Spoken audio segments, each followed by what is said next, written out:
কসবা ল কলেজে আইনের ছাত্রীকে গণধর্ষণ কাণ্ডের চার্জ গঠন হলো, যেখানে মনোজিৎ মিশ্রের দুই সঙ্গী সহ 4 জনের বিরুদ্ধে গণধর্ষণের ধারায় চার্জ গঠন হলো। গণধর্ষণ ছাড়াও জোর করে আটকে রাখা, অপহরণের ধারাও রয়েছে। ময়ূর ঠাকুর চক্রবর্তী এই মুহূর্তে রয়েছেন আমাদের সঙ্গে। ময়ূর, মনোজিৎ মিশ্র সহ 4 জনের বিরুদ্ধে গণধর্ষণের ধারায় চার্জ গঠন, ঠিক কোন কোন ধারায় অভিযোগ রয়েছে? দেখো, আজকে আলিপুরের অতিরিক্ত জেলা ও দায়রা আদালতেই চার্জ গঠন হয়। এই কসবা ল কলেজে গণধর্ষণের ঘটনায় মূল অভিযুক্ত মনোজিৎ মিশ্র সহ তার দুই সঙ্গী, তাদের এগেনস্টে আজকে চার্জ গঠন হয়। মোট 4 জনের এগেনস্টে চার্জ গঠন হয় এবং যে সেকশনগুলো রয়েছে সেগুলো হচ্ছে গণধর্ষণ, অপরাধমূলক ষড়যন্ত্র, জোর করে আটকে রাখা, এরকম প্রচুর সেকশন রয়েছে। এবং যেটা জানা যাচ্ছে যে আগামী 27 জানুয়ারি অর্থাৎ এ মাসের 27 তারিখ থেকেই এই ঘটনার যে বিচার প্রক্রিয়া সেটা আলিপুর আদালতে শুরু হবে এবং ওই দিন থেকেই সাক্ষ্য গ্রহণের যে প্রক্রিয়া সেটাও আদালতে শুরু হবে বলে আদালত সূত্রে খবর। অমৃত, ধন্যবাদ ময়ূর। ফারাক্কা বিডিও অফিসে তৃণমূলের বিক্ষোভের নামে তাণ্ডব, বিরোধীদের বক্তব্য আপনারা শুনলেন এবং তৃণমূলের এই বিক্ষোভের সমালোচনা করছেন তারা। আর এই ঘটনা প্রসঙ্গে কুণাল ঘোষ ঠিক কি বলছেন রাখবো আপনাদের সামনে। জানি না, স্থানীয় স্তরে খবর নিয়ে ওরা দেখবেন। এখন মানুষ যদি দেখেন যে তাদের নাম অন্যায়ভাবে কাটা হচ্ছে, মানুষ যদি দেখেন যে তাদের চূড়ান্ত হয়রান করা হচ্ছে, গরিব মানুষকে যদি বারবার বা যে কোনো মানুষকে যদি বারবার ডেকে পাঠানো হয়, তা একটা লোক চাকরি বাকরি কাজ ব্যবসা ছেড়ে কবার ওই লাইন দিতেই যাবে। সেখানে যদি মানুষের ধৈর্যচ্যুতি ঘটে থাকে বা কারুর কোনো আপত্তিকর কিছু হয়ে থাকে, এলাকার লোক বলতে পারবে। আমরা জানি না, সব ব্যাপারে রাজনীতি ঢোকে না। তৃণমূল বিধায়কের নেতৃত্বে ফরাক্কা বিডিও অফিসে ঠিক কিভাবে তাণ্ডব চালানো হলো তৃণমূল বিধায়ক মনিরুল ইসলামের নেতৃত্বে, সেই ছবি আপনাদের সামনে তুলে ধরছি। সিপিএম নেতা সুজন চক্রবর্তী এই মুহূর্তে টেলিফোনে আমাদের সঙ্গে রয়েছেন। সুজন দা, এসআইআর এর শুনানি চলাকালীন একেবারে আইনকে নিজের হাতে নিয়ে তৃণমূল বিধায়ক মনিরুল ইসলামের নেতৃত্বে কিভাবে বিডিও অফিসে তাণ্ডব চালানো হলো, সেই ছবি আমরা দেখাচ্ছি। দেখুন, যেভাবে এসআইআর এ হেনস্থা করা হচ্ছে লোককে, তাতে মানুষের মধ্যে রাগ হওয়াটা স্বাভাবিক এবং একটা অসভ্যতা করছে নির্বাচন কমিশন, এটা নিয়ে কোনো সন্দেহ নেই। ওরা কৃষককে আইটিআই লাগিয়ে সবাই যাকে চেনে বছরের পর বছর ধরে তাকে পর্যন্ত ধরে টানা হেঁচড়া করছে, এইটা করা ওদের কাজ ছিল না। নির্ভুল ভোটার তালিকার মনোভাবে যদি ওরা এসআইআর করতো তাহলে এই অসুবিধাটা হতো না, কিন্তু ওরা অন্য রাজনৈতিক মনোভাবে চলছে, এটা নিয়ে কোনো সন্দেহ নেই। কিন্তু তার জন্য গিয়ে ভাঙচুর করতে হবে, প্রতিবাদ হবে, তার জন্য ভাঙচুর করতে হবে। আর সেই ভাঙচুর করবার রাইট তৃণমূলের জন্মায় নাকি? যারা এই কাজগুলো করছে, ইয়ারও অথবা তার উপরে যারা, এই সব তো মুখ্যমন্ত্রীর বসঙ্গত, মুখ্যমন্ত্রীর কথা ওঠে বসে। তো ওরা তখন দেখার সময় দেখলো না, একটা ইয়ারও অথবা যখন পাঠাচ্ছে তখন দেখতে পাচ্ছে না যে এটা কার নাম, এটা এর নামে এটা হলো কেন, কি ব্যাপার, তাহলে তাকে টানাটানি করার দরকার কি, বাড়িতে গেলে চলে কি চলে না, এই ডিসিশনস গুলো নেবার দায়িত্ব ইয়ারোদের, বকলমের বিডিওদের।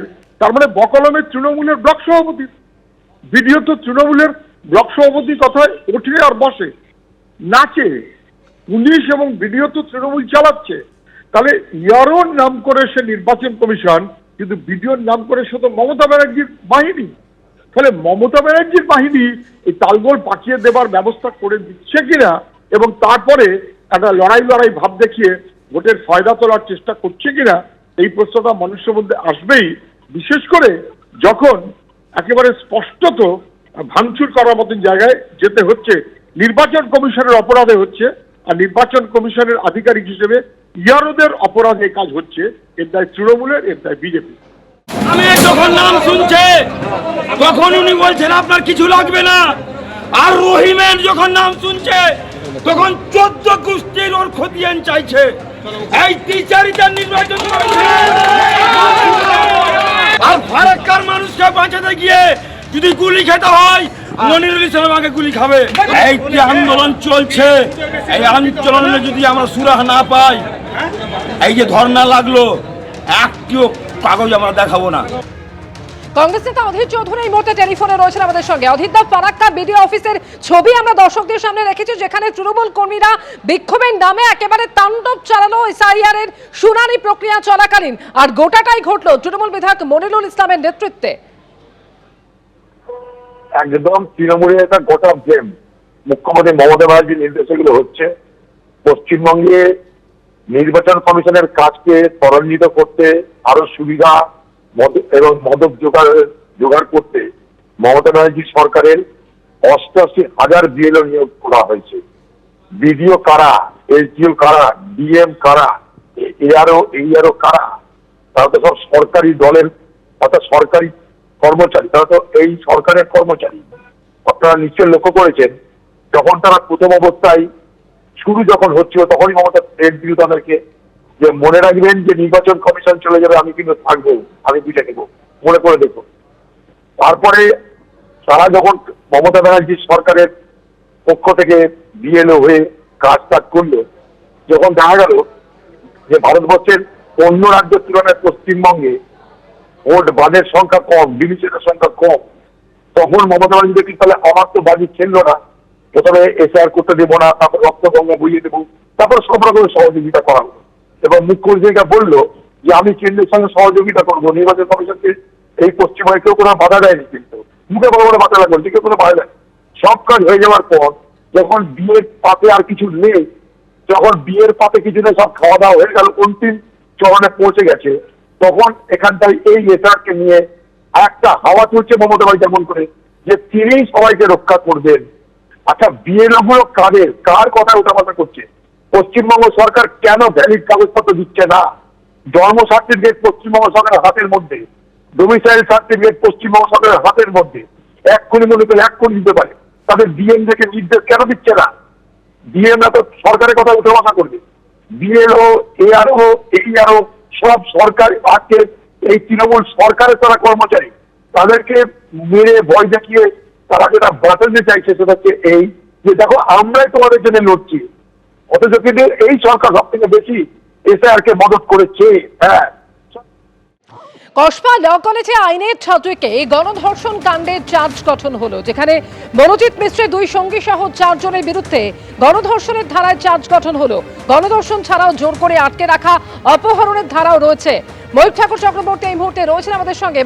মনোজিৎ মিশ্র সহ 4 জনের বিরুদ্ধে গণধর্ষণের ধারায় চার্জ গঠন, ঠিক কোন কোন ধারায় অভিযোগ রয়েছে? দেখো, আজকে আলিপুরের অতিরিক্ত জেলা ও দায়রা আদালতে এই চার্জ গঠন হয়। এই কসবা ল কলেজে গণধর্ষণের ঘটনায় মূল অভিযুক্ত মনোজিৎ মিশ্র সহ তার 2 সঙ্গী, তাদের এগেনস্টে আজকে চার্জ গঠন হয়। মোট 4 জনের এগেনস্টে চার্জ গঠন হয় এবং যে সেকশনগুলো রয়েছে সেগুলো হচ্ছে গণধর্ষণ, অপরাধমূলক ষড়যন্ত্র, জোর করে আটকে রাখা, এরকম প্রচুর সেকশন রয়েছে। এবং যেটা জানা যাচ্ছে যে আগামী 27 জানুয়ারি অর্থাৎ এ মাসের 27 তারিখ থেকেই এই ঘটনার যে বিচার প্রক্রিয়া সেটা আলিপুর আদালতে শুরু হবে এবং ওই দিন থেকেই সাক্ষ্য গ্রহণের যে প্রক্রিয়া সেটাও আদালতে শুরু হবে বলে আদালত সূত্রে খবর। অমৃতা, ধন্যবাদ ময়ূর। ফারাক্কা বিডিও অফিসে তৃণমূলের বিক্ষোভের নামে তাণ্ডব, বিরোধীদের বক্তব্য আপনারা শুনলেন এবং তৃণমূলের এই বিক্ষোভের সমালোচনা করছেন তারা। আর এই ঘটনা প্রসঙ্গে কুণাল ঘোষ ঠিক কি বলছেন রাখবো আপনাদের সামনে। জানি না, স্থানীয় স্তরে খবর নিয়ে ওরা দেখবেন। এখন মানুষ যদি দেখেন যে তাদের নাম অন্যায়ভাবে কাটা হচ্ছে, মানুষ যদি দেখেন যে তাদের চূড়ান্ত হয়রান করা হচ্ছে, গরিব মানুষকে যদি বারবার বা যে কোনো মানুষকে যদি বারবার ডেকে পাঠানো হয়, একটা লোক চাকরি বাকরি কাজ ব্যবসা ছেড়ে কবার ওই লাইন দিতেই যাবে। সেখানে যদি মানুষের ধৈর্যচ্যুতি ঘটে থাকে বা কারুর কোনো আপত্তিকর কিছু হয়ে থাকে, এলাকার লোক বলতে পারবে। আমরা জানি না, সব ব্যাপারে রাজনীতি ঢোকে না। এবিপি আনন্দ, এগিয়ে থাকে, এগিয়ে রাখে।